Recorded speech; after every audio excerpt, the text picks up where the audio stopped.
आखिर वो सोच क्या रही थी? हालांकि करण भी उतना ही परेशान था जितना नव्या, पर इस समय वो लोग यही कर सकते थे कि वो वहीं रुककर रेस्क्यू टीम के आने का वेट करें। नव्या ने नाराज होते हुए करण से अपना हाथ छुड़ाने की कोशिश की और कहा, let me go.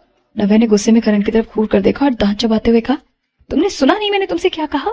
Please leave my hand and go away. Of course Navya जानती थी कि नीचे बहुत खतरा है, पर क्या वो चुपचाप खड़ी रहकर बस इंतजार करती कुछ होने का? नहीं, वो ऐसा नहीं कर सकती थी।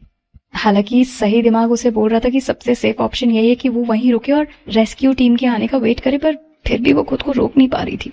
नव्या बहुत ज्यादा घबराई हुई थी, उसे कुछ तो करना ही था, कुछ भी ऐसा जो वो कर सकती थी, वरना नव्या से ये सब बर्दाश्त नहीं होता। नव्या की आंखों से आंसू बहने लगे और वो जमीन पर गिरने लगे। रोने की वजह से नव्या की आवाज भारी हो गई और उसने चिल्लाते हुए कहा, जाने दो मुझे, तुम होते कौन हो मुझे रोकने वाले? तुम्हें किसने मेरा इंचार्ज बनाया है? Let go. You are only asking for death. Karan ने नाराज होते हुए कहा, नव्या का हाथ नहीं छोड़ा। कुछ भी करूं, it's none of your business. Navya Karan को और टॉलरेट नहीं कर सकती थी। नव्या ने उसका हाथ खींचा और जोर से अपने दांत से उसका हाथ काट लिया। करण के पास और कोई चॉइस नहीं थी, उसने नव्या का हाथ छोड़ दिया। नव्या ने मौके का फायदा उठाते हुए झट से नीचे घास पर बैठ गई और नीचे स्लाइड करने लगी, पर क्योंकि स्लोप सच में बहुत स्टीप था, 20 डिग्री में नहीं था और नव्या को यह भी नहीं पता था कि नीचे क्या है, इसलिए उसे थोड़ा डर लग रहा था और वो ज्यादा फास्ट नहीं जा रही थी। जैसे ही नव्या को कंफर्म हो गया कि करण उसके पीछे नहीं आ रहा है और उससे नहीं पकड़ने वाला है, नव्या ने अपना एक हाथ जमीन पर लगाकर अपनी स्पीड कम कर ली। खुशकिस्मती से जब वो अमेरिका में थी तो वो हमेशा विलियम्स और उसके दोस्तों के साथ आउटडोर एक्टिविटीज के लिए जाती थी, इसलिए वो इन सब चीजों से अनजान नहीं थी। हालांकि स्लोप सच में बहुत स्टीप था, पर नव्या की छोटी हाइट और कम वजन की वजह से उससे मदद मिल रही थी। नव्या को नीचे जाते हुए देखकर करण को समझ नहीं आ रहा था कि वो क्या करे, और वो बस परेशान होकर उसे जाते हुए देख रहा था। किसी ने कहा कि वो नीचे चली गई। नीचे मत जाओ, it's very dangerous. Oh my God, Navya कितनी बोल्ड है। नीचे कितना अंधेरा और कुछ भी ठीक से दिखाई नहीं दे रहा, वहां है क्या? और ऊपर से इतनी तेज हवा चल रही है, अगर तेज हवा की वजह से वो नीचे गिर गई तो क्या होगा? वो क्या पागल है? वहां खड़े रिच किड्स भी बहुत घबरा गए और परेशान होकर बार बार नव्या को वापस बुलाने के लिए आवाज लगाने लगे। हे नीचे मत जाओ, ये बहुत डेंजरस है, वापस आ जाओ ऊपर। रेस्क्यू टीम जल्दी आने वाली है, अक्षय को कुछ नहीं होगा। Hurry up and think of something. उसे बोलो ऊपर आने के लिए, हम उसे कैसे नीचे जाने दे सकते हैं? अगर नव्या को कुछ हो गया तो अक्षय हमें जान से मार डालेगा। नव्या इन सब बातों को इग्नोर करती रही। उसका ध्यान बस नीचे की तरफ था और वो बहुत केयरफुली धीरे धीरे नीचे स्लाइड कर रही थी, पर स्लोप अभी भी बहुत ज्यादा स्टीप था। नव्या बिना रुके नीचे स्लाइड करती रही और उसके हाथ बहुत ज्यादा थक गए थे और धीरे धीरे उसके हाथों की ताकत भी खत्म हो रही थी। अचानक से नव्या का पैर किसी चीज पर पड़ा और वो एकदम से नीचे स्लिप हो गई और जोर से चिल्लाई। नव्या की चीख सुनकर सबकी सांसें थम गई। सबको लगा कि वो नीचे गिर गई। Oh God, is she really looking for death? मुझसे अब और नहीं देखा जाएगा ये सब। मेरी तो हिम्मत नहीं हो रही नीचे देखने की। It's terrible. अभी सब लोग सस्पेंस में थे कि तभी उन लोगों ने देखा कि नीचे नव्या ने खुद को संभाल लिया और एक कांस्टेंट स्पीड पर फिर से आगे जाने लगी। और फिर सब लोग फिर से टेंशन में आ गए। हे भगवान, वो अभी और नीचे जाना चाहती है। एक रिच किड ने जोर से अपनी मुट्ठी बांधकर हवा में मारते हुए बहुत हेल्पलेस होकर सबसे कहा, सब लोग अपनी फ्लैश लाइट ऑन करो और सब लोग नीचे की तरफ लाइट दिखाओ। सबने अपने फोन की फ्लैश लाइट ऑन कर ली और सबने नव्या को रास्ता दिखाया, पर उन सबकी फ्लैशलाइट बहुत कम इफेक्ट कर रही थी। उनके सेलफोन की फ्लैशलाइट बहुत वीक थी, इसलिए वो लोग कुछ खास रास्ता नहीं देख पा रहे थे और ना ही नव्या को दिखा पा रहे थे। जल्द ही नव्या अंधेरे में चली गई और उनके पास और कोई ऑप्शन नहीं था और वो सभी ऊपर खड़े होकर नीचे अंधेरे की तरफ देखने लगे। अब क्या हो रहा होगा वहां? क्या नव्या ठीक है? वो किसी मुसीबत में तो नहीं फंस गई? शायद वो बहुत नीचे तक स्लाइड करके चली गई थी। मुझे ऐसा लग रहा है कि नीचे क्लिफ नहीं है, पर नीचे सांप वगैरह तो हो सकते हैं ना? हाँ, नीचे बहुत अंधेरा है, मुझे तो यही सोचकर डर लग रहा है। नव्या बहुत बोल्ड है, उसे डर नहीं लगता क्या? पर मुश्किल समय में ही ट्रू सेंटिमेंट्स पता चलते हैं। तो मुझे बताओ, अगर तुम्हारा बॉयफ्रेंड नीचे गिर गया होता तो क्या तुम उसे बचाने नीचे जाओगी? मेरी तो हिम्मत ही नहीं होती ऐसा करने की। My life is still important for me. Navya को ध्यान भी नहीं था कि कितनी देर से वो नीचे उतरी हुई है। सुनो, उसे किसी खतरे या किसी भी चीज की चिंता नहीं थी। उसके दिमाग में सिर्फ एक ही चीज चल रही थी और वो बस कि किसी तरह वो अक्षय को ढूंढ ले। उसके हाथ थक गए थे और उसे अब ऊपर से किसी की आवाज भी सुनाई नहीं दे रही थी। फाइनली उसके फोन की लाइट किसी चीज पर पड़ी और रिफ्लेक्शन हुआ। वो शायद कोई नंबर प्लेट था। नव्या एक्साइटेड भी नहीं हो पा रही थी। वो जल्दी से उस कार की तरफ जाने लगी। जैसे ही उसने सोचा था कि वो अक्षय की कार थी, शायद अक्षय की कार किसी चीज से टकरा गई और वो वहीं अटक गई थी। नव्या कार के पास गई और जाकर कार पकड़कर खड़ी होने की कोशिश करने लगी। नव्या धीरे धीरे ड्राइवर सीट की तरफ गई। उसने अंदर लाइट जलाकर देखा और कार के अंदर उसे अक्षय मिल गया। अक्षय का एयरबैग जो कि खोल गया था, वो उसमें बेहोश पड़ा था। शायद उसे ज्यादा चोट नहीं आई थी। नव्या बहुत घबरा गई थी। उसने कार की खिड़की पर जोर से नॉक किया और चिल्लाकर कहा, अक्षय, अक्षय, तुम ठीक तो हो ना? पर अब नव्या के हाथों में बिल्कुल भी ताकत नहीं बची थी। नव्या की स्ट्रेंथ अब बची नहीं थी अक्षय को उठाने के लिए। पर अब वो क्या करती? नव्या को पता भी नहीं था कि वो लोग अभी भी श्योर हैं या नहीं, इसलिए उसे जितनी जल्दी हो सके अक्षय को जगाना होगा और देखना होगा कि उसे चोट तो नहीं आई। नव्या ने चारों तरफ लाइट से देखने की कोशिश की और उसे एक पत्थर दिखाई दिया जो उसके पास पड़ा था। कुछ देर सोचने के बाद उसने अपना फोन उसके पॉकेट में रख लिया और उसके फोन की फ्लैशलाइट ऑन थी ताकि उसके पॉकेट में भी हल्की हल्की रोशनी आती रहे। नव्या ने झुककर धीरे से पत्थर ढूंढने की कोशिश की। जैसे ही उसके हाथ एक पत्थर लगा, बहुत मुश्किल से उसने पत्थर उठाया और कार की खिड़की पर जोर से मारा। नव्या कार की खिड़की तोड़ना चाहती थी उस पत्थर से, पर वो इतनी स्ट्रांग नहीं थी कि कार की खिड़की टूट जाए, क्योंकि कार की खिड़की बहुत मजबूत थी। इससे नव्या से कार की खिड़की नहीं टूटी। नव्या इतनी ज्यादा परेशान हो गई थी कि वो रोने लगी। वो बार बार खिड़की पर पत्थर मारती और अक्षय को जोर जोर से आवाज लगाती, अक्षय वेक अप, उठो अक्षय प्लीज, अक्षय जल्दी उठो please, I am telling you to wake up, सुन रहे हो तुम मुझे? नव्या की आवाज से अक्षय तो नहीं उठा, पर एक और इंसान जरूर उठ गया। नव्या के जस्ट पीछे एक और कार थी।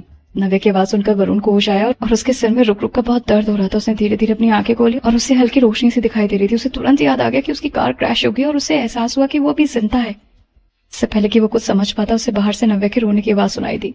नव्या लगातार जोर जोर से चिल्ला रही थी और बार बार अक्षय का नाम ले रही थी। हल्की रोशनी और नॉकिंग की आवाज से वरुण समझ गया था कि नव्या पत्थर से कार की विंडो तोड़ रही है और लगातार कोशिश भी कर रही है उसको तोड़ने की।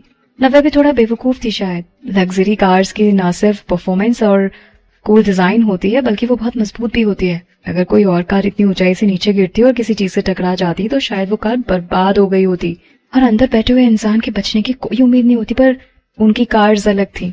उनकी कार के हर एक कॉम्पोनेंट की मजबूती कुछ ज्यादा ही अच्छी थी। उस कार की विंडो तोड़ना इतना आसान नहीं होगा। ऊपर से वो एक लड़की, जितनी उसमें ताकत थी, अगर उसने वो पूरी ताकत भी लगा दी ना तो भी विंडो नहीं टूट सकती थी, और अगर टूट जाए तो ये किसी चमत्कार से कम नहीं होता। वरुण उठकर सीधा बैठना चाहता था, पर उसका सिर घूम रहा था और उसे बहुत चक्कर आ रहे थे। उसकी आंखों के सामने सब कुछ घूम रहा था। उसे लगा शायद उसे कंजेशन हो रही है। वरुण के लेफ्ट हैंड में बहुत ज्यादा पेन हो रहा था। उससे अपना हाथ उठाया ही नहीं जा रहा था, इसलिए वो चुपचाप एयर बैग पर लीन होकर नव्या के एक्शन देख रहा था।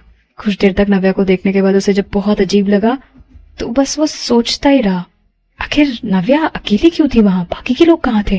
करण कहाँ था? कहीं ऐसा तो नहीं कि वरुण कई सारी पॉसिबिलिटीज के बारे में सोचने लगा?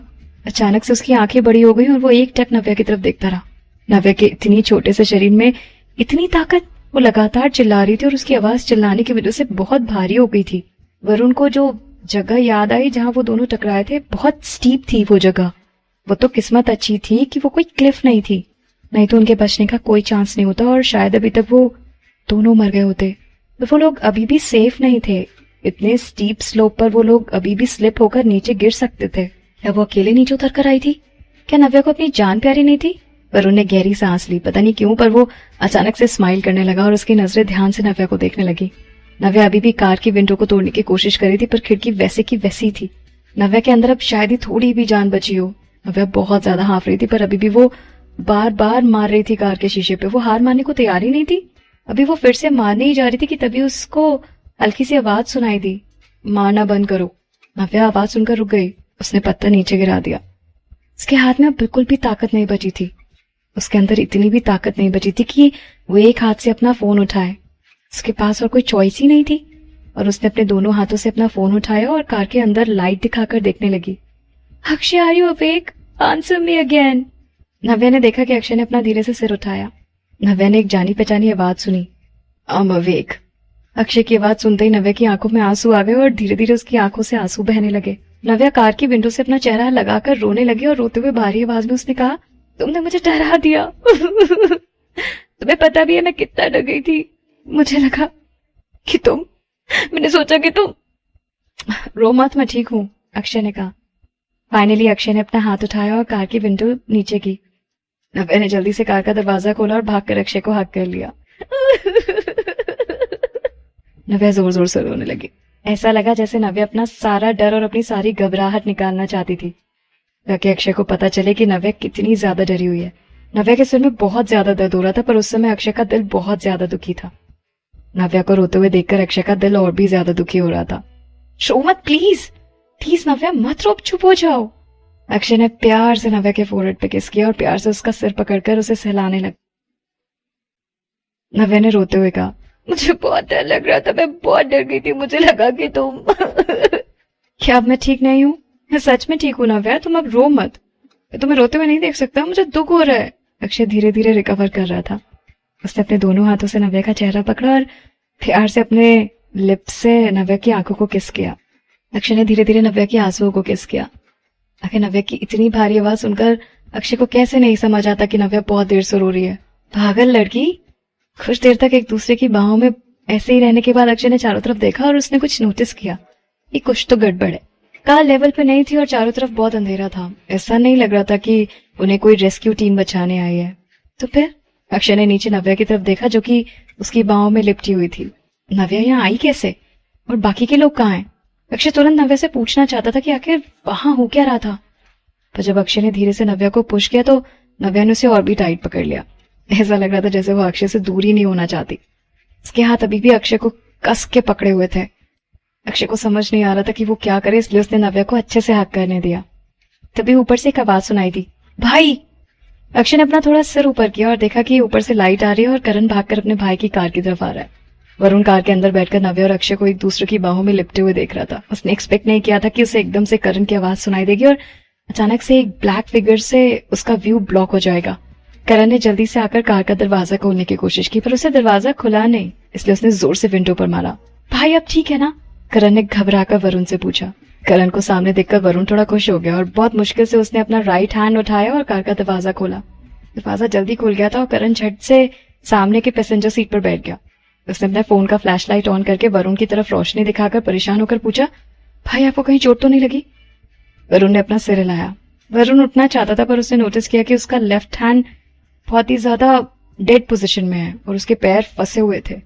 वरुण के शरीर में बिल्कुल भी जान नहीं बची थी और वो खुद बाहर नहीं निकल सकता था, इसलिए उसने ज्यादा कोशिश नहीं की। तुम्हें इतना टाइम क्यों लगा? वरुण की टोन में थोड़ी शिकायत थी। करण ने एम्बेरस होते हुए अपनी नाक टच की। अगर उसने नव्या को सेफली नीचे आते हुए नहीं देखा होता तो शायद वो भी कभी नीचे आने की हिम्मत नहीं करता। तुमने रेस्क्यू टीम को बुलाया? इस समय के सिचुएशन को देखते हुए वरुण अच्छे से जानता था कि वो खुद से बाहर नहीं निकल पाएगा और वो बस वहीं बैठकर रेस्क्यू टीम के आने का वेट करेगा ताकि वो लोग आकर उसे बाहर निकाले। करण ने सिर हिलाते हुए कहा, हाँ हमने कॉल कर दिया उन्हें, रेस्क्यू टीम बस आती होगी। भाई बस थोड़ी देर और इंतजार करना पड़ेगा आपको। आपको कहीं डिस्कम्फर्ट महसूस तो नहीं हो रहा है ना? या क्वाइट अ लिटिल, मेरे सिर में बहुत दर्द हो रहा है। वरुण ने नाराज होते हुए करण की बातों को बीच में काट कर कहा ताकि वो और सवाल ना पूछे। हालांकि उसका लेफ्ट हैंड हिल नहीं रहा था, पर उसे लगा कि ये कोई नर्व का इशू होगा। इस समय सबसे ज्यादा चिंता वाली बात ये थी कि कहीं उसके ब्रेन में कोई दिक्कत तो नहीं। और करण उसके पास ही खड़े होकर इतनी जोर जोर से बातें कर रहा है कि आवाज से वरुण के सिर में और तेज दर्द हो रहा था। ठीक है, फिर मैं बाहर जाकर देखता हूँ सिचुएशन क्या है। इतना कहकर करण कूदकर कार से बाहर निकल गया। अभी वो नव्या को देखने ही जा रहा था कि तभी उसे दो लोगों की परछाई दिखाई दी जो एक दूसरे की बाहों में लिपटे हुए थे, और ये देखकर वरुण वहीं रुक गया। करण और अक्षय ने एक दूसरे की तरफ देखा। अक्षय ने करण से पूछा, बस तुम दोनों ही यहाँ क्या कर रहे हो? बाकी के लोग कहाँ हैं? करण ने नव्या की तरफ देखा जो कि अक्षय की बाहों में थी और बहुत रेस्पेक्ट से उसने एक्सप्लेन किया, बस हम दोनों ही नीचे आए हैं, बाकी के लोग ऊपर हैं। उनमें से किसी की हिम्मत नहीं हो रही थी नीचे आने की। अक्षय ने गहरी सांस ली और नव्या को बहुत टाइटली हक कर लिया। वैसे तो अक्षय ने एक्सपेक्ट नहीं किया था कि ऐसा कुछ होगा, पर जब करण के मुंह से उसे कंफर्मेशन मिल गया तो उसके दिल में एक ग्रिपिंग सेंसेशन महसूस हुआ। डैम इट, इस लड़की को इतना रिस्क लेने की क्या जरूरत थी? इतना खतरा क्यों मोल लिया इस लड़की ने? पर कहीं ना कहीं इस वजह से अक्षय को एक सुकून भी मिल रहा था। अक्षय को समझ आ गया था कि नव्या के लिए वो कितना इम्पोर्टेंट है। वो नव्या से सिंपैथाइज कर पा रहा था। अगर अक्षय की जगह नव्या किसी मुसीबत में फंसी होती तो अक्षय भी इसी तरह परेशान हो रहा होता और वो हर मुमकिन कोशिश करता जिससे नव्या सेफ रहे। नव्या और अक्षय को एक दूसरे से क्लोज होता देखकर करण को लगा जैसे वो कबाब में हड्डी बन रहा है, इसलिए वो पीछे मुड़ा और कार की तरफ वापस आ गया। अक्षय ऐसा इंसान था जिसे वेट करना बिल्कुल पसंद नहीं था, और खासकर ऐसे सिचुएशन में। अक्षय बस वहां बैठकर हेल्पलेसली वेट नहीं कर सकता था, इसलिए वो अपना फोन ढूंढने लगा। नव्या को लगा जैसे अक्षय कुछ ढूंढ रहा है। उसने अक्षय की तरफ देखकर पूछा, व्हाट इज रॉन्ग? मेरे हक करने की वजह से तुम्हें अनकंफर्टेबल फील हो रहा है क्या? नहीं बाबा, मुझे अच्छा लग रहा है that you are holding me. मैं बस अपना फोन ढूंढ रहा था, अक्षय ने कहा। स्पोर्ट्स कार हमेशा से ही ज्यादा स्पेशियस नहीं होती। अब क्योंकि नव्या भी अंदर आ गई थी तो कार के अंदर अब और जगह नहीं थी। अक्षय को अपना फोन ढूंढने में थोड़ी मुश्किल हो रही थी। नव्या ने अपनी उंगली से अपनी आंखों के कॉर्नर से अपने आंसू पोंछे और भारी आवाज में कहा, स्टॉप मूविंग, मैं तुम्हारा फोन ढूंढती हूँ। नव्या थोड़ा पीछे हुई। फ्लैशलाइट ऑन करके कार के अंदर देखने लगी और फिर फाइनली उसे अक्षय के पैरों के पास अक्षय का फोन मिल गया। कहीं गिरने की वजह से टूट तो नहीं गया तुम्हारा फोन? नव्या ने झुककर अपना हाथ बढ़ाया और फोन उठाने की कोशिश की। वो तो अच्छा था कि उसके फोन में कवर लगा हुआ था, इसलिए फोन टूटा नहीं। नव्या ने अक्षय को उसका फोन दिया और फिर से उसे हक कर लिया। अक्षय नव्या के बिहेवियर पर स्माइल कर रहा था। उसे हमेशा नव्या को इस तरह उससे अटैच्ड होते हुए देखने को नहीं मिलता ना, इसलिए अक्षय ने फोन लिया और किसी का नंबर डायल किया। दूसरी तरफ से कॉल आंसर किया गया और उस इंसान ने खुशी से कहा, अक्षय क्या तुम ठीक हो? तुमने तुम्हें डरा ही दिया। हाँ मैं ठीक हूँ, रेस्क्यू टीम को आने में कितना टाइम लगेगा? अक्षय ने पूछा। वो लोग शायद 10 मिनट में आ जाएंगे, मैं किसी को भेजता हूँ और तुम लोग को जल्दी लाने के लिए। अक्षय क्या भाभी तुम्हारे साथ हैं? हम उन्हें रोकना चाहते थे पर हम लोग उन्हें रोक नहीं पाए और पकड़ भी नहीं पाए। वो बस किसी भी तरह तुम तक पहुंचना चाहती थी, इसलिए हमें समझ ही नहीं आ रहा था हम क्या करें। वो आदमी जानता था कि अक्षय इस वजह से गुस्सा जरूर हो सकता है, इसलिए उसने जल्दी से अक्षय को सब कुछ एक्सप्लेन कर दिया ताकि उस पर कोई इल्जाम ना आए। मुझे पता है, वो मेरे साथ है अभी। अक्षय ने बहुत शांति से कहा और अपनी बाहों में नव्या की तरफ देखने लगा। अक्षय प्यार से अपनी उंगलियों से नव्या के बाल से ला रहा था। जब भी कंफर्म हो गया कि नव्या ठीक है तो उस आदमी ने राहत की सांस ली। वो आदमी भी तारीफ करने लगा कि नव्या कितनी ब्रेव और कितनी सेल्फलेस है। अक्षय तुम सच में बहुत लकी हो कि तुम्हें इतना प्यार करने वाली लड़की मिली, उस आदमी ने कहा। हालांकि अक्षय को ये सुनकर बहुत अच्छा लगा पर उसे सिर में अभी दर्द हो रहा था, इसलिए उसे ज्यादा बात करने का मन नहीं हो रहा था और उसने फोन रख दिया। अक्षय ने अपना सिर नीचे किया, नव्या का चेहरा पकड़ा और उसे धीरे से किस किया। पर उसने थोड़ा गंभीर होकर कहा, पर अब से आज जो तुमने किया वैसा कुछ नहीं करोगी। कितना खतरनाक था ये सब। अगर नीचे क्लिफ होता तो वो स्लिप हो गई होती ना। नव्या ने अक्षय को हक किया और अपना सिर हिलाया। अगर ऐसा फिर से हुआ होता तो नव्या फिर से नीचे आकर अक्षय को बचाएगी क्या? नव्या ऊपर रुककर बस कुछ न्यूज आने तक का वेट नहीं कर सकती थी। नव्या के लिए एक एक सेकंड इंतजार करना टॉर्चर के बराबर था। सेलफोन के लाइट से अक्षय ने साइड से नव्या के चेहरे की तरफ देखा और फिर नव्या को देखकर उसको उस पर बहुत प्यार आया और उसने फिर नव्या को प्यार से उसके फोरहेड पे किस किया। 10 मिनट बाद रेस्क्यू टीम और एक एम्बुलेंस आ गई। अक्षय को पहले से बेहतर लग रहा था। हालांकि उसके सिर में अभी भी हल्का हल्का दर्द हो रहा था पर उसे अपनी बॉडी में और भी कई जगह तकलीफें महसूस हो रही थी। पर नव्या ने इंसिस्ट किया कि उसे हॉस्पिटल जाना चाहिए और अच्छे से अपना पूरा चेकअप करवाना चाहिए। एम्बुलेंस स्टाफ ने भी कहा कि अच्छा रहेगा कि अगर अक्षय सर आप हमारे साथ चले और अपना चेकअप करा लें। अक्षय को नहीं पता था कि कैसे नव्या को मना करे, इसलिए दोनों एक साथ एम्बुलेंस से गए। वरुण को भी रेस्क्यू टीम ने ले लिया। उसे अक्षय से ज्यादा चोट आई थी। वरुण का लेफ्ट हैंड नंब हो गया था और वो अपना हाथ हिला नहीं पा रहा था। उसके पैर कार में फंस गए थे पर वो तो अच्छा था कि स्पोर्ट्स कार इतनी अच्छी तरह से बनाई जाती है कि वरुण के पैर क्रैश नहीं हुए। एम्बुलेंस स्टाफ ने वरुण को स्ट्रेचर पर लेटने के लिए कहा पर वरुण ने मना कर दिया। वो करण की मदद से जाकर एम्बुलेंस के अंदर अक्षय और नव्या के सामने बैठ गया। करण ने वरुण से कहा, भाई मैं कार लेकर एम्बुलेंस के पीछे आता हूँ। हालांकि एम्बुलेंस में वो चारों बैठ सकते थे पर करण अपनी कार वहां छोड़ना नहीं चाहता था और ना ही वो ये चाहता था कि कोई और उसकी कार ड्राइव करे। वरुण ने सिर हिलाकर कहा, तुम घर पर किसी को मत बताना मेरा एक्सीडेंट हुआ है, मुझे कोई चोट आई है, ये सब बोलने की जरूरत नहीं है, ठीक है? Do you hear me? ठीक है भाई, करण ने कहा। करण एम्बुलेंस से कूदकर उतरा और जाकर कार में बैठ गया। उधर एम्बुलेंस में नव्या एक छोटे बच्चे की तरह अक्षय का हाथ पकड़कर बैठी थी। उसने परेशान होकर अक्षय की तरफ देखा और कहा, तुम्हें थोड़ी देर लेटना है? नहीं, मैंने कहा ना कुछ सीरियस नहीं है, मैं ठीक हूँ। अक्षय ने नव्या का सिर अपने शोल्डर पर प्रेस करते हुए कहा और नव्या को अपने ऊपर लीन करने दिया। जाहिर सी बात है कि नव्या को अक्षय की बात पर भरोसा नहीं था कि अक्षय ठीक है, पर उसे ये भी पता नहीं था कि उसे क्या करना चाहिए। नव्या ने खुद को ब्लेम करते हुए कहा, ये सब मेरी गलती है, मुझे तुम्हें आज रेसिंग के लिए जाने ही नहीं देना चाहिए था। अगर मैंने जिद नहीं की होती तो तुम यहाँ आते ही नहीं हो, फिर ऐसा कुछ भी नहीं होता। अक्षय ने पहले ही उससे कहा था कि उसका मन नहीं है रेसिंग के लिए जाने का, पर नव्या ने जिद किया और इस वजह से अक्षय आज रेसिंग के लिए आया। और जब नव्या को लगा कि शायद अब वो अक्षय को कभी नहीं देख पाएगी तो इस बारे में सोचकर नव्या की आंखें लाल हो गई और उसकी आंखों से फिर से आंसू बहने लगे।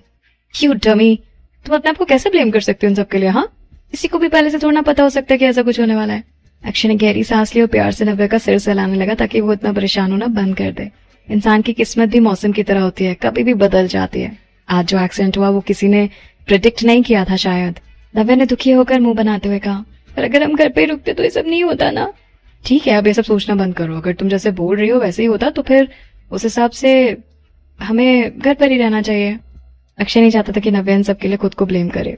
अब जो हो गया सो हो गया, उसके लिए अफसोस करने से क्या फायदा?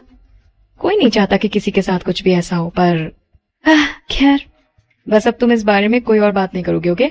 मेरे सिर में दर्द हो रहा है और मुझे थोड़ा आराम करने दो, अक्षय ने कहा। हालांकि अक्षय ऐसा कुछ कहते हुए बहुत बॉसी लग रहा था पर वो बहुत जेंटल भी था। अक्षय के चढ़े हुए आईब्रोज देखकर नव्या चुप हो गई। उसने अक्षय का हाथ बहुत टाइटली पकड़ लिया और उसे हक करके बैठ गई। एम्बुलेंस में बैठी नर्स नव्या और अक्षय को देखकर स्माइल कर रही थी। नर्स ने अक्षय का ब्लड प्रेशर चेक किया। टेस्ट पूरा होने के बाद नर्स ने कहा, तुम्हारी गर्लफ्रेंड को तुम्हारी बहुत चिंता है। अक्षय ने सिर हिलाकर इशारे में कहा कि वो ये बात जानता है, और फिर उसने नर्स को करेक्ट करते हुए कहा कि मेरी गर्लफ्रेंड नहीं है। कि सुनकर नर्स हैरान हो गई। उसकी गर्लफ्रेंड नहीं है? दोनों एक दूसरे के साथ कितने इंटीमेट थे, वो उसकी गर्लफ्रेंड कैसे नहीं हो सकती?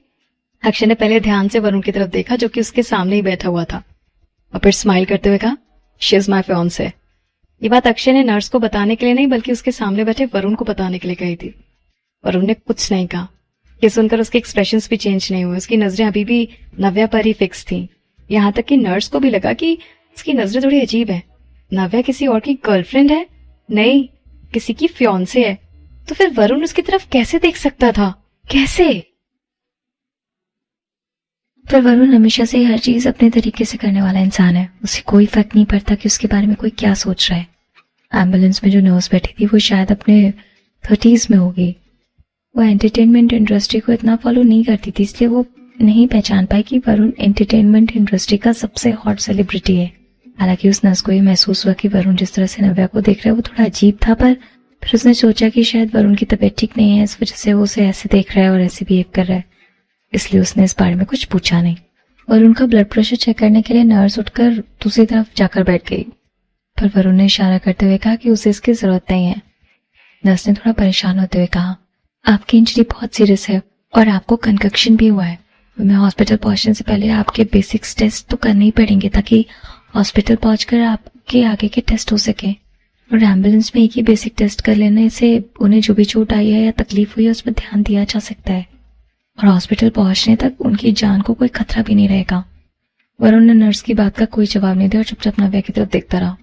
नॉर्मल सर्कमस्टेंसेस में अगर कोई किसी को इतनी देर तक इस तरह से घूरता है तो सामने वाले को पता चल जाता है और शायद उसे थोड़ा अनकंफर्टेबल फील होता है, पर नव्या इस चीज से पूरी तरह से अनजान थी। नव्या का पूरा ध्यान सिर्फ और सिर्फ अक्षय पर था और वो एक पल के लिए भी उसकी नजरें ना वरुण की तरफ नहीं गई, जबकि वरुण भी वहीं था और वो भी काफी इंजर्ड था। अक्षय ने अपने आईब्रोज सिकोड़ कर वरुण की तरफ देखा और उसे वार्न करते हुए कहा, घूरना बंद करो। किसी भी आदमी को अच्छा नहीं लगेगा अगर कोई दूसरा आदमी उसकी गर्लफ्रेंड को इस तरह देखे। अगर वरुण को अक्षय से ज्यादा चोट नहीं आई होती और ये एक्सीडेंट अक्षय की वजह से हुआ होता, क्योंकि छोटे बच्चे को बचाने की वजह से अक्षय की कार वरुण की कार से टकराई और दोनों नीचे गिर गए। अगर ये नहीं हुआ होता तो शायद अक्षय ने अभी तक वरुण को पीट दिया होता। वरुण हंसने लगा और उसने फाइनली अपनी नजरें दूसरी तरफ घुमाई। नव्या ने अक्षय के कंधे पर से सिर हटाया और ऊपर देखा। आखिरकार नव्या ने वरुण को नोटिस किया और उसने भारी आवाज में कहा, वरुण, क्या तुम ठीक हो? नव्या को अब वरुण का ध्यान आया। वरुण इस बात से थोड़ा दुखी हो गया, पर उसे ये समझ नहीं आ रहा था कि उसे ऐसे क्यों फील हो रहा है। जब वरुण अभी नव्या की तरफ देख रहा था तो ऐसा लग रहा था जैसे वो इंतजार कर रहा था कि कब नव्या उसकी तरफ देखेगी, क्योंकि अब फाइनली नव्या ने देख लिया था, पर फिर भी अब वरुण खुश नहीं था। याद दिलाते हुए उसने कहा, लुक एट यू, आपके लिप्स पेल हो गए, तुम्हारी हालत ठीक नहीं है, तुम मुझे एग्जामिन क्यों नहीं करने दे रहे हो? नव्या ने भी नर्स की हाँ में हाँ मिलाते हुए कहा, वरुण, अगर तुम्हारी तबीयत ठीक नहीं लग रही तो नर्स को एग्जामिन करने दो ना, अगर कुछ सीरियस हुआ तो। नव्या की तरफ देखते हुए वरुण ने अपना राइट हैंड उठाया और नर्स की तरफ बढ़ा दिया। नर्स भी उसकी तरफ देखने लगी और फिर वो वापस नव्या की तरफ देखने लगा। ऐसा लगा जैसे उसे समझ आ गया था और उसने धीरे से सिर हिलाया। इस बार अक्षय नाराज हो गया और वो जानबूझकर वरुण को घूर कर देखने लगा। अक्षय ने अपने बड़े बड़े हाथों से नव्या की आंखें कवर कर ली और कहा, अब तुम अपनी आंखें बंद कर लो और हॉस्पिटल जाने तक आराम करो। अक्षय नहीं चाहता था कि नव्या की नजरें वरुण से मिले। नव्या बहुत ज्यादा थकी थी। नव्या ने धीरे से सिर हिलाकर अक्षय की बाहों में आराम से आंखें बंद करके आराम किया। अचानक से एम्बुलेंस में बहुत शांति हो गई। वरुण को एग्जामिन करने के बाद वो वरुण को उसके रिजल्ट्स बताने वाली थी, पर वरुण ने उसे चुप रहने का इशारा किया। नर्स भी उसकी तरफ देखने लगी। जिस तरफ वरुण देख रहा था उसने देखा कि नव्या आंखें बंद करके बैठी हुई है और ऐसा लग रहा था जैसे वो सो रही है। वरुण को इस बात का डर था कि नव्या की नींद खुल जाएगी। नर्स धीमे से हंसी और फिर चुप हो गई, जैसा कि वरुण चाहता था। हॉस्पिटल पहुंचने तक एम्बुलेंस में बहुत शांति थी, पर पूरे रास्ते अक्षय और वरुण ने एक पल के लिए भी नव्या से अपनी नजरें नहीं हटाई। वो तो अच्छा था कि हॉस्पिटल तक पहुंचने में ज्यादा टाइम नहीं लगा। जब नर्स एम्बुलेंस से बाहर निकली तब जाकर उसने राहत की सांस ली। एम्बुलेंस में मूड बहुत ऑकवर्ड था। अक्षय और वरुण के स्पेशल स्टेटस की वजह से उन दोनों को वीआईपी वार्ड में रखा गया। अक्षय के कई सारे टेस्ट कराए गए, जिससे ये कंफर्म हो गया कि उसे बस कंकैक्शन हुआ है और उसके अलावा कोई और इंजरी नहीं है। डॉक्टर्स ने उसे रात भर हॉस्पिटल में रहने को कहा ताकि उसकी कंडीशन मॉनिटर की जा सके। मुझे हॉस्पिटल में रहने की जरूरत नहीं है, मैं जानता हूँ कि मैं ठीक हूँ, अक्षय ने कहा। और वो चाहता था कि नर्स जाकर डिस्चार्ज की फॉर्मेलिटीज पूरी करे। तब तक काफी देर हो चुकी थी और उसे लगा कि नव्या बहुत थक गई होगी और वो नव्या को लेकर घर वापस जाना चाहता था ताकि वो आराम कर सके। पर नव्या ने स्ट्रेट फेस बनाकर अक्षय से कहा, तुम्हें किसने कहा कि तुम्हें हॉस्पिटल में रहने की जरूरत नहीं है? तुम्हें हॉस्पिटलाइज्ड होना पड़ेगा। डॉक्टर ने कहा है कि शायद तुम्हारा कंकैक्शन सीरियस हो सकता है, इसलिए आज रात तुम्हें यहीं हॉस्पिटल में रहना होगा। अगर सब कुछ ठीक रहा तो तुम्हें डिस्चार्ज मिल जाएगा। अब तुम्हें इतना ही तो करने के लिए बोल रहे हैं, तुम ये भी नहीं कर सकते क्या? नव्या ने अक्षय से कंसल्ट किए बिना ही कहा। ऑलराइट देन, नर्स आप जाकर एडमिट करने का प्रोसीजर पूरा कीजिए। अक्षय चुपचाप नव्या की तरफ देखता रहा और उसने कहा, अगर मैं हॉस्पिटल में रहूंगा तो तुम क्या करोगी? अक्षय नव्या को अकेले घर पे तो नहीं जाने दे सकता था, तो उसका दिल कभी नहीं मानता इस चीज के लिए। ऑफ कोर्स मैं तुम्हारे साथ रहूंगी, नव्या ने बहुत सीरियस होकर कहा। अक्षय ने हंसते हुए कहा, तुम्हें तो हॉस्पिटल बिल्कुल पसंद नहीं है ना, और तुम रात भर यहाँ कैसे रहोगी? नव्या ने कहा, तुम यहाँ रहोगे तो अब मेरे पास और कोई चॉइस नहीं है, मुझे यहाँ रहना पड़ेगा। अक्षय ने अपना हाथ नव्या की तरफ बढ़ाया। नव्या चलकर बेड के पास गई और अक्षय का हाथ पकड़ लिया। अक्षय नव्या को थोड़ा इंटीमेट होते देखकर नर्स समझ गई कि उसे क्या करना चाहिए और वो वार्ड से बाहर चली गई। अक्षय ने नव्या के हाथ की तरफ देखा। नव्या के हाथ पर चोट लगी थी। वैसे तो उसकी चोट पर ऑइंटमेंट लगा हुआ था, पर जब अक्षय ने नव्या के हाथ पर वो स्कार्स देखे तो उसके दिल में बहुत दर्द हुआ। अक्षय इमेजिन करने लगा कि नव्या को कैसा फील हो रहा होगा जब वो खिड़की तोड़ने की कोशिश कर रही थी, और ये सोचकर उसका दर्द बढ़ गया। बहुत लेट हो गया, तुम्हें नींद आ रही होगी है ना, तुम जाओ और जाकर सो जाओ। अक्षय ने नव्या का हाथ छोड़ दिया और उसे उसके पास के बेड की तरफ जाने के लिए कहा। रात के 2 बज गए थे। अगर नव्या अभी नहीं सोई तो अगले दिन उसे बहुत थकान महसूस होगी। नव्या ने अपना सिर हिलाया और अक्षय के कंधे पर रखकर बैठ गई। I want to sleep with you. Akshay ने नव्या के नाजुक गालों की तरफ देखा। नव्या आज बहुत क्लिंगी हो रही थी। ठीक है, आ जाओ फिर। अक्षय नव्या की रिक्वेस्ट से मना नहीं कर पाया। नव्या ने अपने शूज निकाले और उसके साथ बेड पर लेट गई और अपना चेहरा अक्षय के सीने पर लगाकर लेट गई। नव्या चुपचाप अक्षय के दिल की धड़कनें सुनती रही और उसे कंफर्म कर रही थी कि अक्षय भी जिंदा है और उसके पास है। अब जाकर नव्या के दिल को तसल्ली आई। वो थोड़ा रिलैक्स हो गई और उसे नींद आ गई। नव्या ने बड़ा सा यौन किया। अक्षय जानता था कि नव्या बहुत थक गई है। अक्षय ने अपना हाथ नव्या के सिर पे पीछे लगा लिया और उसने नव्या को अपने ऊपर लेटने दिया और बहुत धीमी आवाज में कहा, गो टू स्लीप। या तुम भी सो जाओ। नव्या की आवाज धीरे धीरे अनक्लियर होती जा रही थी। वो बार बार अपनी आंखें खोल बंद कर रही थी और जबरदस्ती आंखें खोल रही थी। अक्षय ने देखा कि नव्या इतनी जल्दी सोने वाली नहीं है। उसने अपना हाथ नव्या की आंख पर रखा और उसे जबरदस्ती आंखें बंद करवाई। अब सो जाओ, बार बार अपनी आंखें मत खोलो। नव्या ने अक्षय की बाहों में सिर हिलाया और उसके हाथ अक्षय के कमर के चारों तरफ थे। उसने फाइनली शांति से अपनी आंखें बंद की और तुरंत उसे नींद भी आ गई और वो सो गई। अक्षय ने नव्या के चेहरे की तरफ देखा। उसके चेहरे पर थोड़ी गंदगी लगी हुई थी। उसके पास इतना टाइम भी नहीं था कि वो अपना चेहरा धो सके। उसको पता था कि वो बेचारी बस उसके लिए परेशान और वरिड थी। उसने तो उस लड़की की चोट और हाथ पैर भी नहीं देखे। मुंह पर डर्ट लगा हुआ था, वो तो रहने ही दो। वहां मौजूद नर्स ने उसकी वो इंजरी देखी थी। जबकि जो एक्सीडेंट हुआ था वो बहुत ही खतरनाक था, लेकिन फिर भी अक्षय को किसी भी बात का डर नहीं लग रहा था, क्योंकि वो बस एक ही चीज सोच रहा था कि कैसे नव्या उसको इतना चाहती है और उसके बारे में इतना केयर करती है। उस लड़की को देखकर हमेशा ऐसा लगता था कि उसे समझ ही नहीं आता कि जब 2 लोग एक दूसरे से अपनी फीलिंग कन्फेस करते हैं तो कैसा लगता है। दोनों के बात करने का तरीका अभी पहले जैसा ही था। ऐसा जरूर लगने लगा था कि उन दोनों की बातें थोड़ी बहुत तो पहले से चेंज थी। उधर दूसरे वार्ड में वरुण को जो चोट लगी थी तो ज्यादा थी। उसको न सिर्फ अंडर ऑब्जर्वेशन रखा गया उस रात, बल्कि उसको तो 3 दिन तक हॉस्पिटल में रहने के लिए भी बोला गया, क्योंकि उसके हाथ पैर में बहुत चोट आई थी और उसका हाथ ऑलमोस्ट सुन्न पड़ गया था और उसके पैर में भी अब जान नहीं थी, क्योंकि पैरों में भी बहुत चोट थी। भाई मैं तुम्हारी पसंद का खाना लाया हूँ। करण वार्ड के अंदर आया और उसके हाथ में खाना था। वो बेड के पास गया और वहां जाकर टेबल पर उसने खाना रख दिया। चलो फटाफट खाना खा लो, तुम्हें दवाई भी लेनी है। उसके भाई को ऐसे इतना सेंसिबली एक्ट करते हुए देखना बहुत रेयर था। सच में उसके लिए खाना लाया था, लेकिन उसने कहा कि मुझे भूख नहीं है, तुम ही खा लो। लड़का सच्ची में बहुत बड़ा बेवकूफ था, क्योंकि वो सिर्फ ऑयली खाना लाया था, जबकि उसको कोई ढंग का सीधा साधा घर जैसा खाना लाना चाहिए था, जैसे दलिया या फिर खिचड़ी। ऐसा था कि करण का थोड़ा बहुत मन कर रहा था खाना खाने का, जैसे उसका फेवरेट खाना ड्रमस्टिक्स, जैसे उसने ड्रम स्टिक्स का पहला बाइट लिया उसने कहा, लेकिन भाई क्या तुम्हें अपनी दवाई नहीं लेनी? क्या तुम बिना खाना खाए दवाई खा सकते हो? वरुण ने उसकी तरफ देखा और कहा, मैंने ऑलरेडी अपनी दवाई ले ली है, क्या मुझे तुम्हारे आने का वेट करना था? ये सुनकर करण चुप रहा और उसने बोला नहीं कुछ भी। वो चुपचाप अपना ड्रम स्टिक खाता रहा। उसने उसके बाद एक पिज्जा भी खाया। उसको देखकर ऐसा लग रहा था कि मानो उसने बहुत टाइम से कुछ खाया ना हो। स्टार्टिंग में वरुण का कुछ भी खाने का मन नहीं था, लेकिन जब उसने देखा कि उसका भाई कैसे एंजॉय करके खाना खा रहा है और खाना बहुत टेस्टी लग रहा है, इसलिए उसके भी मुंह में पानी आ गया। अब वरुण को फर्क नहीं पड़ रहा था कि ये सारी चीजें उसके लिए हेल्दी होंगी या अनहेल्दी। अब क्योंकि डॉक्टर ने उसको अपनी डाइट पे ध्यान देने के लिए नहीं बोला था, तो दिक्कत वाली कोई बात ही नहीं थी। इसलिए वरुण ने पिज्जा का एक पीस उठाया और अपने भाई के साथ खाने लगा। करण देखकर ये सब मुस्कुराने लगा, क्योंकि उसे पता था कि उसका भाई अपने आप को कंट्रोल नहीं कर पाएगा। भाई अच्छा है ना? मुझे इस रेस्टोरेंट का पिज्जा बहुत पसंद है। मैं बहुत दूर गया था इसको लेने के लिए, पर देवी का फल मीठा जरूर होता है। अच्छा, तो इसलिए वो अपने भाई को हॉस्पिटल में अकेला छोड़कर गया था। वरुण इसकी तरफ देखता रहा। पिज्जा खाने के बाद उसका और खाने का मन नहीं था, इसलिए उसने साइड में जो गीला टाल रखा था उससे अपने हाथ साफ किए। उसने फिर करण को कहा, खाना खाकर घर चले जाना और याद रखना घर में किसी को कुछ मत बोलना कि मैं यहाँ हॉस्पिटल में हूँ। खाना खाते करण ने कहा, अच्छा ठीक है, मैं ध्यान रखूंगा भाई। वो ध्यान रखेगा ना? अब बताओ, वरुण उसकी बात पर भरोसा करता तो कैसे? क्योंकि उसे अपने भाई के बारे में सब पता है कि वो कैसा है, लेकिन वो अपनी एनर्जी वेस्ट नहीं करना चाहता उसको डांटने में। उसके सिर में दर्द हो रहा था, इसलिए उसने तकिया नीचे रखा और वो लेट गया।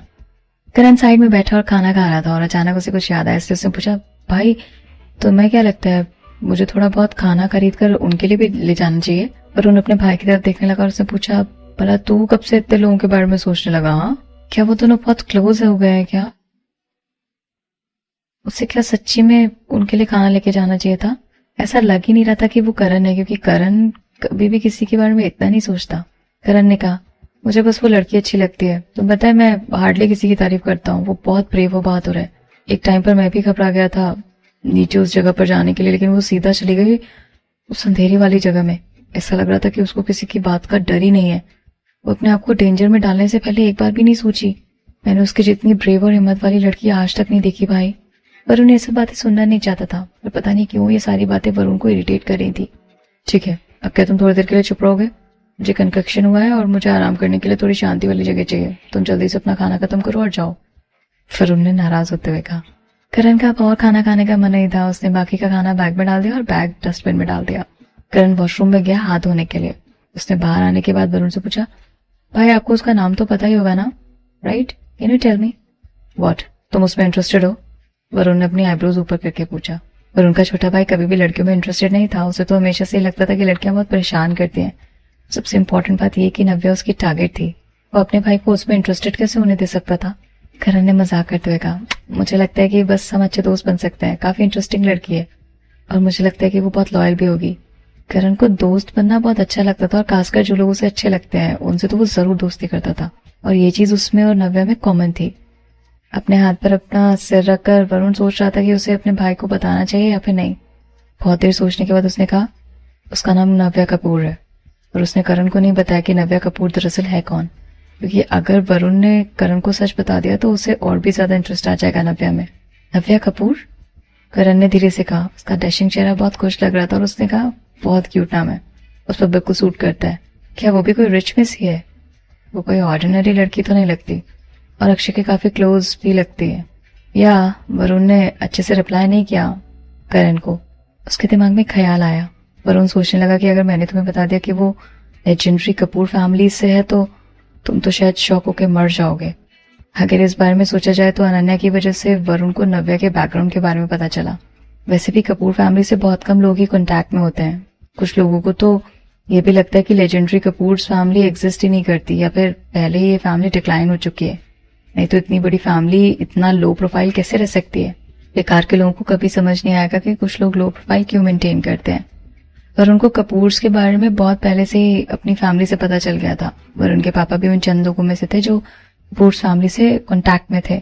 हालांकि कपूर्स उनसे ज्यादा क्लोज नहीं थे, पर उसके पापा कपूर से मिलने के बाद उनकी तारीफ करते नहीं थकते थे। तो वरुण को जब पता चला कि नव्या कपूर फैमिली से है तो वरुण को एक अलग ही एक्साइटमेंट महसूस हुई। ऐसा लगा जैसे वो जिसके लिए बहुत टाइम से वेट कर रहा था वो फाइनली उसके सामने आ गया। तो फिर किस फैमिली से है वो? करण ने आगे से नव्या के लिए पूछा, पर वरुण करण से बात नहीं करना चाहता था। उसने इरिटेट होते हुए कहा, अगर तुम्हारा खाना खाना हो गया हो तो मुझे लगता है कि तुम्हें जल्दी जाना चाहिए, या फिर तुम यहाँ मेरे साथ रहना चाहते हो। करण झट से चेयर से उठकर कहता है, मैं यहाँ हॉस्पिटल में नहीं रहना चाहता। करण को हॉस्पिटल की स्मेल बिल्कुल पसंद नहीं थी। करण के लिए हॉस्पिटल में रुकना और वरुण की देखभाल करना बहुत बड़ी मुश्किल बन जाती। भाई डॉक्टर ने कहा है कि आपकी कंडीशन इतनी सीरियस नहीं है, इसलिए मेरे यहाँ रुकने की जरूरत नहीं है, राइट? वैसे भी काफी लेट हो गया और मुझे बहुत नींद आ रही है, तो मैं फिर घर जाता हूँ। बाय, मैं कल आपसे मिलने आता हूँ, ठीक है? भाई बोलते ही करण वहां से हवा की तरह गायब हो गया।